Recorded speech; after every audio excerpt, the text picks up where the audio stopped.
County in southern Vermont, southeastern Addison County in central Vermont, northeastern Rutland County in southern Vermont, until 3:45 p.m. At 2:44 p.m.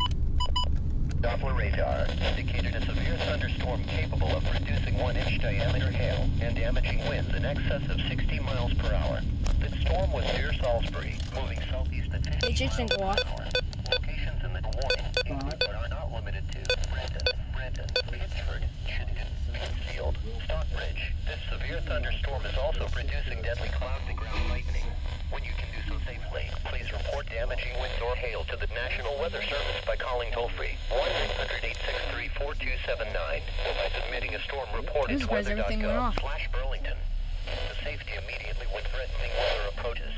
Winds may knock down trees and power lines and damage buildings. Large hail may cause injury and damage property.